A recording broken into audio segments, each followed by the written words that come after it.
এর মাধ্যমে একটি ফুল অ্যাডার বাস্তবায়ন। তো একটি ফুল অ্যাডার বাস্তবায়ন করার পর আমরা যদি তার মধ্যে দুটি হাফ অ্যাডার দেখাতে পারি তাহলে এই প্রশ্নের সমাধান হয়ে যাবে। তুমি এখন দেখো। হ্যাঁ, আচ্ছা, তাহলে দুটি হাফ অ্যাডার মাধ্যমে একটি ফুল অ্যাডার বাস্তবায়ন। প্রথমে আমরা বলেছিলাম এই টপিক করতে গেলে আমাদের 5টা ধাপে এটাকে সমাধান করতে হবে, তাই তো? সেই 5টি ধাপ কি কি? একটা হচ্ছে, প্রথম হচ্ছে সংজ্ঞা দিতে হবে, ব্লক ডায়াগ্রাম করতে হবে, এরপর সত্যক সারণী করতে হবে, সত্যক সারণী থেকে ফাংশন বের করতে হবে, ফাংশন থেকে লজিক্যাল গেট বা লজিক গেট তোমাকে আঁকতে হবে। তো দেখো, ফুল অ্যাডারের যদি আমরা সংজ্ঞা দিতে চাই তাহলে সংজ্ঞাটা এরকম যে ডিভাইসের মাধ্যমে দুটি বিট সহ একটি ক্যারি বিট যোগ করা যায়, দুটি বিট সহ একটি ক্যারি বিট, অর্থাৎ মোট যে ডিভাইসের মাধ্যমে মোট 3টি বিট যোগ করা যায় সেই ডিভাইসকে আমরা বলে থাকি হচ্ছে ফুল অ্যাডার। ক্লিয়ার? তাহলে ফুল অ্যাডারের সংজ্ঞাটা আমরা এখান থেকে দিয়ে দিলাম। এইবার দ্বিতীয় আমাদের ছিল হচ্ছে ব্লক ডায়াগ্রাম। তো ব্লক ডায়াগ্রাম, এই ডায়াগ্রামটা আমরা দেখাচ্ছি যেহেতু 3টি বিট আমরা এখানে যোগ করতে পারবো, তো আমরা x y z দিয়েছি। আর এখানে এটা ফুল অ্যাডারের যেহেতু ব্লক ডায়াগ্রাম, সেহেতু আমরা f এ হচ্ছে ফুল আর a তে হচ্ছে অ্যাডার, এটা সংক্ষিপ্ত রূপ দিয়ে আমরা প্রকাশ করেছি। আর s টা হচ্ছে সামেশন বা সাম, তাই তো? সাম হচ্ছে তোমার s আর ক্যারি হচ্ছে c। তো আমরা ব্লক ডায়াগ্রাম, ফুল অ্যাডারের ব্লক ডায়াগ্রামটা আমরা এঁকেছি। এরপর আমরা চলে যাচ্ছি 3 নাম্বার যে সত্যক সারণী। সত্যক সারণীতে আমার 2 টু দি পাওয়ার n সংখ্যক বিট হবে। 2 টু দি পাওয়ার n সংখ্যক বিট, কয়টা বিট হবে এটা নির্ভর করবে আমার কয়টা ইনপুট আছে। ক্লিয়ার? তাহলে দেখো, 2 টু দি পাওয়ার n সংখ্যক যদি বিট হয় তাহলে 2 টু দি পাওয়ার n মানে এখানে ইনপুট আছে 3টা, তাহলে 2 to the power 3 equal to 8টা বিট। হ্যাঁ, এই 8টা বিট আমরা নিব, সাথে আমরা বাড়তি দুইটা সারি বা রো, আমরা দুইটা রো নিয়ে নিব বাড়তি। একটা হচ্ছে আমরা এই চলকগুলো বসাবো আর একটা হচ্ছে ইনপুট আর আউটপুট বসাবো। এই 10টা সারি নিব। আর আমার আউটপুট আছে s আর c আর ইনপুট আছে 3টা x y z, এইজন্য আমার কলাম হবে হচ্ছে 5টা। তাহলে কলাম হচ্ছে x y z এর জন্য 3টা, ইনপুটের জন্য আর কি, আর s c আউটপুটের জন্য 2টা কলাম। এই 5টা কলাম হবে আর 10টা আমরা রো বা সারি নিয়েছি। এখন আমরা বলেছিলাম যে এখানে আমরা এই বিটগুলো বসাবো কেমনে। বিটগুলো বসানোর জন্য আমাদের যে ইনপুটটা, লাস্ট ইনপুটটা, যেমন x y z, আমার এখানে z হচ্ছে সবার লাস্টে আছে, তো আমরা বলেছিলাম সহজে মনে রাখার জন্য এখানে 0 1 0 1 0 1 0 1 এভাবে 8টা দিব। এরপর এখানে 2টা 0 2টা 1 2টা 0 2টা 1 এভাবে দিব। আর এই একেবারে প্রথম যেটা আছে এখানে 4টা 0 4টা 1 দিব, তার মানে ডাবল ডাবল করে বাড়ছে। এখন এই মানটা আসে কিভাবে আমরা বলে দিয়েছিলাম, এটা হচ্ছে সংক্ষেপে বোঝার জন্য। এই মানটা আসে, এটা হচ্ছে 0 এর মান, এটা হচ্ছে 1 এর মান, এটা হচ্ছে 2 এর মান, আর এটা হচ্ছে 3 এর মান, এইভাবে 7 পর্যন্ত মান আছে। তো এইভাবে আসলে এগুলো নির্ণয় করে দিতে গেলে অনেক সময় ভুল হতে পারে, এজন্য আমরা সহজভাবে বলেছি একটা 0 একটা 1, তারপর 2টা 0 2টা 1, তারপর 4টা 0 4টা 1, এইভাবে আমরা কিন্তু এই 8 বিট এখানে পূরণ করব। ক্লিয়ার? আশা করি তোমাদের এখানে ক্লিয়ার হয়ে গেছে এই পর্যন্ত। আচ্ছা, আমি দিয়ে রাখি, এটা হচ্ছে 0 এর মান, এটা হচ্ছে 1 এর মান, এটা 2, এটা 3, এইভাবে হচ্ছে মানগুলো আসছে। আচ্ছা, এখন দেখো, এই সত্যক সারণী থেকে আমরা s এর মান এবং c এর মান বের করব। যেহেতু আমাদের বোর্ডের জায়গা স্বল্পতা আছে, এজন্য আমরা সবকিছু লিখতে পারি নাই, তবে এটা মুছে আবার আমরা পরের অংশগুলো আমরা লিখব। তো s এর মান আমরা এখানে দেখতে পাচ্ছি, আমরা s এর মান লিখেছি। s এর মান যে আমরা বের করলাম, তাহলে এটা একটু দেখাই আমরা কিভাবে বের করছিলাম, আবার যারা আগে ক্লাস করো নাই তাদের জন্য একটু বুঝাই আর কি। তো s এর যে মানগুলো অ্যাক্টিভ আছে, 1 হচ্ছে অ্যাক্টিভ আর 0 হচ্ছে ইনঅ্যাক্টিভ, তাহলে s এর যে মানগুলো অ্যাক্টিভ আছে তার ঠিক বাম পাশে ইনপুটের নিচে চলে যেতে হবে। বুঝতে পারছো তোমরা? তাহলে দেখো, s এর এইটা প্রথম অ্যাক্টিভ মান হচ্ছে এই ঘরটা, এই সেলটা, তাই তো? আচ্ছা, তাহলে এর বাম পাশে চলে আসো, এর বাম পাশে চলে আসো।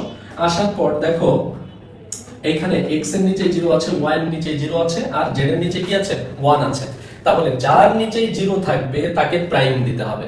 প্রাইম মানে উপরে বার চিহ্ন বা নট চিহ্ন, এটা দিতে হবে। আর যার নিচে 1 থাকবে তাকে শুধু চলকটাই লিখতে হবে। তাহলে নিশ্চয়ই তোমরা বুঝতে পেরেছো যে প্রথম যে 1টা আছে বাম পাশে আসলে x এর নিচে 0, y এর নিচে 0, তাহলে x প্রাইম y প্রাইম, আর z এর নিচে যেহেতু 1 আছে তাহলে আমি শুধু z টাকে লিখলাম। ক্লিয়ার না? আচ্ছা, এবার দেখো, s এর আরেকটা মান আছে নিচে 1, এটা অ্যাক্টিভ মান। ঠিক এর বাম পাশে চলে আসো, দেখো x আর z এ কিন্তু 0 আছে, তাহলে আমি x এ প্রাইম দিয়েছি আর z এ প্রাইম দিয়েছি, আর y এর নিচে 1 আছে এজন্য শুধু y টা লিখেছি। এইভাবে আমরা মানগুলো বের করব। এই যে এখানে আমরা দেখতে পাচ্ছি s এর আরেকটা অ্যাক্টিভ মান আছে, শুধু x এর নিচে 1 আছে আর বাকি দুটো 0 আছে, তাহলে x কে ফ্রি করে দিব আর y প্রাইম z প্রাইম, আর ঠিক আরেকটা s এর লাস্টে একটা 1 আছে, এটা সবগুলোই 1, এজন্য এটা কোনো প্রাইম হবে না বা কোনো বার হবে না, নট হবে না, শুধু x y z। তাহলে নিশ্চয়ই তোমরা বুঝতে পেরেছো। এখন এই s এর মানটাকে সরলীকরণ যদি আমরা করি, তাহলে এই প্রথম মানটাকে আমি রেখে দিলাম আর এই লাস্টের মানটা এখানে এনেছি। কেন এনেছি? সূত্রে ফেলার জন্য আনছি। তাহলে এই লাস্টের মানটা এখানে আনলে দেখো একই কি আছে, এই দুটোর ভিতর কমন আছে কি? z। কমন আছে কি? z। তাহলে z যদি আমি কমন নেই, তাহলে এখানে x প্রাইম y প্রাইম থাকবে আর এখানে x y থাকবে।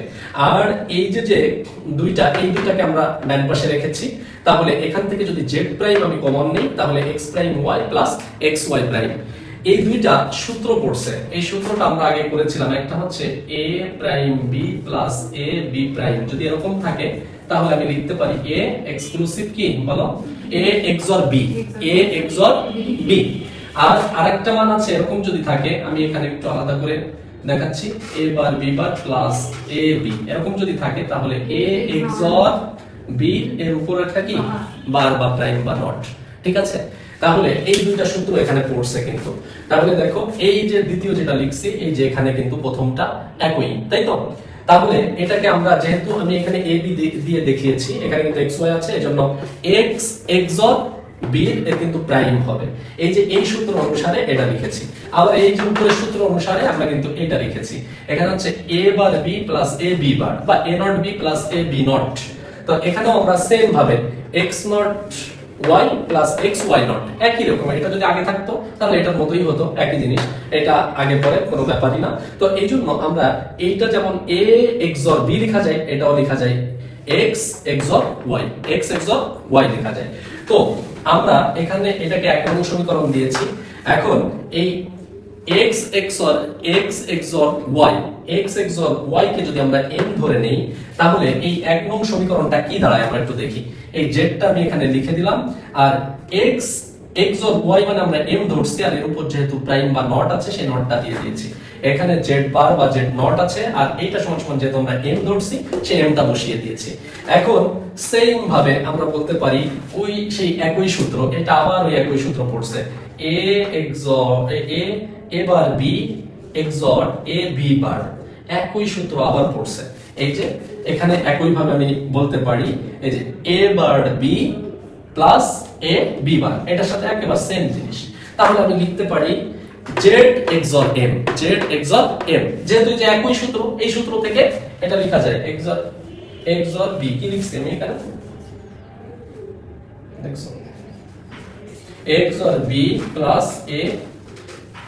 a bar b plus a b bar, a bar b plus a b বার যদি এখানে লিখি, তাহলে এটাকে লিখতে পারি হচ্ছে a XOR b।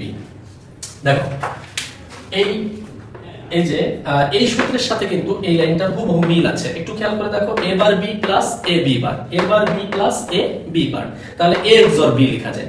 তাহলে এই দেখো a bar b plus a b বার, একই কথা, এ পাশে ও পাশে আছে। তাহলে এটা যেহেতু z আর m দিয়ে আছে, তাহলে এই দুইটার মধ্যেই XOR গেটটা আসবে, মানে XOR চিহ্নটা আসবে। তাহলে z XOR m, এই সূত্র অনুসারে z XOR m। এখন z XOR m, m এর যে মানটা ছিল, এই যে আমরা ধরছিলাম m এর মান আমরা ধরছিলাম, কি ধরছিলাম, এই যে x XOR y, x XOR y সমান m ধরছিলাম। তো m এর জায়গায় আমরা x XOR y বসাই দিব, তাহলে z XOR x XOR y। তো এটাকে যদি আমরা সাজাই লিখি s x XOR y XOR z, তাহলে আমরা এটাকে 2 নং সমীকরণ দিয়ে রাখি, 2 নং সমীকরণ। হ্যাঁ, এটাকে s এর মান বের করে আমরা সরলীকরণ করে এই মানটা পেয়েছিলাম। যেহেতু আমাদের বোর্ডে জায়গার স্বল্পতা, এজন্য আমরা ওই 2 নং সমীকরণটাকে উপরে লিখে আর সবগুলো মুছে দিয়েছি। এখন c এর মান একই ভাবে এই c এর যে ফাংশনটা বের করেছি, সেই s এ যেভাবে বের করছিলাম ঠিক সেইভাবেই বের করতে হবে। তাহলে c তোমরা দেখো c এর কোথায় অ্যাক্টিভ আছে, দেখো c এর অ্যাক্টিভ মান হচ্ছে এই যে c এর অ্যাক্টিভ মান এখানেই আছে, এই যে 1। ঠিক এর বাম পাশে চলে আসবা, তাহলে দেখবা x এর নিচে 0 আছে আর y আর z এর নিচে কিন্তু 1 আছে। তাহলে আমরা লিখতে পারি x প্রাইম y z। ঠিক একই ভাবে এর এইটা আরেকটা অ্যাক্টিভ মান আছে এখানে, এখানে আমরা দেখতে পাচ্ছি y এ 0, তার মানে এখানে শুধু y প্রাইম হবে আর বাকি দুইটাই প্রাইম হবে না। আর ঠিক নিচেই আরেকটা আছে যেটাই শুধু জেড এর প্রাইম হবে আর বাকি দুইটাই প্রাইম হবে না। আর ঠিক আরেকটা অ্যাক্টিভ মান আছে, তার তিনটাই 1, এজন্য এক্স ওয়াই জেড আমরা লিখে দেব। বুঝতে পেরেছো? আচ্ছা, এখান থেকে এই দুইটা থেকে আমরা যদি জেড কমন নেই, তাহলে x prime y plus x y prime, ওই সেই আগের সূত্রের মতো a prime b plus a b prime, এটা থেকে আমরা লিখতে পারি a XOR b। তাহলে a XOR b লেখা যায়। তো এইটা থেকে এই সূত্র অনুসারে কিন্তু আমি x XOR y লিখতে পারি। z কমন নিয়েছি এখান থেকে, এই যে এখানে z কমন নিয়ে x প্রাইম y ছিল আর x y প্রাইম ছিল, আর এখান থেকে যদি আমি x y কমন নেই তাহলে z প্লাস z প্রাইম, আর আমরা জানি x plus x prime equal to 1, x plus x prime equal to 1, তাহলে এটা কিন্তু 1 হয়ে যাবে, এটা 1 হয়ে যাবে। তাহলে এখান থেকে আমি x XOR এই সূত্র অনুসারে x XOR y লিখতে পারি, আর এখান থেকে xy লিখতে পারি, আর এই সূত্র অনুসারে z plus z prime equal to 1 লিখতে পারি। তাহলে 1 এর সাথে xy গুণ করলে xy থাকে, আর এই z টাকে আমরা আমাদের সুবিধার্থে এই আগে ছিল আমরা পরে লিখছি, এটা কোনো ব্যাপারই না, তুমি আগেও লিখতে পারো পরেও লিখতে পারো, যদি গুণ অবস্থায় থাকে যে কোনো এক পাশে থাকলে হবে। আচ্ছা, এখন এটা হচ্ছে আমাদের 4 নম্বর ধাপ ছিল, এই 4 নম্বর ধাপ আমরা করে ফেললাম। 4 নম্বর ধাপ, তাহলে 4 নম্বর ধাপে আমাদের ফাংশনের সরলীকরণ, ফাংশন বের করে তার সরলীকরণ করা 4 নম্বর। আর 5 নম্বর হচ্ছে লজিক্যাল গেট, ওই যে সমীকরণ পেয়েছি, একটা সমীকরণ 2 নং আর সি এর মান বের করে আমি 3 নং সমীকরণ লিখেছি। তাহলে এই 2 নং আর 3 নং সমীকরণ থেকে আমি লজিক গেট আঁকবো। লজিক গেট আমাদের যে প্রশ্নটা ছিল দুটি হাফ অ্যাডার মাধ্যমে ফুল অ্যাডার, তার মানে ফুল অ্যাডার আকার মাধ্যমে যদি আমি দুটি হাফ অ্যাডার দেখাতে পারি তাহলে এটা সমাধান হবে। তো আমরা জানি, আমরা যখন হাফ অ্যাডার করেছিলাম একটা XOR গেট আসবে, একটা XOR গেট আসবে আর একটা AND গেট আসবে, একটা AND গেট আসবে আর একটা কি আসবে বলো, XOR গেট। এইটা হচ্ছে তোমার হাফ অ্যাডারের একটা শর্ত। হাফ অ্যাডারের একটা শর্ত কিন্তু এটা, হাফ অ্যাডার হতে গেলে কি হতে হবে, একটা XOR গেট একটা AND গেট। তো আমি ফুল অ্যাডারের মাধ্যমে যখন ফুল অ্যাডার বাস্তবায়ন করব, সেখানে যদি একটা XOR গেট আর একটা AND গেট একত্রিত করতে পারি সেটা একটা হাফ অ্যাডার হবে, যদি আরেকটা XOR গেট আরেকটা AND গেট একত্রিত করতে পারি সেটাও একটা হাফ অ্যাডার হবে। তো তোমরা দেখতেই পাচ্ছ একটা হাফ অ্যাডার একটা হাফ অ্যাডার, দুটি হাফ অ্যাডার মাধ্যমে ফুল অ্যাডারটা বাস্তবায়ন হয়েছে। এখন কিভাবে আমি এটা করেছি আমি একটু বলি। s এর মান হচ্ছে x exclusive y exclusive z। তো যদি আমার ইনপুট x আর y হয় তাহলে XOR গেটের মধ্য দিয়ে যদি x আর y যায় তাহলে x XOR y পাওয়া যায়। আবার এই x XOR y যদি একটা ইনপুট হয়, আরেকটা ইনপুট যদি z হয়, তাহলে আরেকটা XOR গেটের মধ্য দিয়ে যদি আমি দেই তাহলে x XOR y XOR z হয়। তোমরা বলতে পারো যে আমরা একটা XOR গেটের মধ্য দিয়ে আমরা যদি তিনটা দিতাম তাহলে তো একবারই পেয়ে যেতাম, সেটা পাওয়া যেত, কিন্তু ওই যে দুটি হাফ অ্যাডার করতে হবে, এইজন্য আমার শর্ত কি ছিল, দুটি হাফ অ্যাডার কিন্তু দুইটা XOR লাগবে আর দুইটা AND লাগবে, এইজন্য আমরা এটা আলাদা আলাদা করে দুইটা XOR করেছি। ক্লিয়ার? আচ্ছা, এইটা আমি s এর মান কিন্তু আমি এখানে বের করে ফেলছি, এটা কিন্তু s x XOR y XOR z। এবার c এর মানটা দেখি আমরা।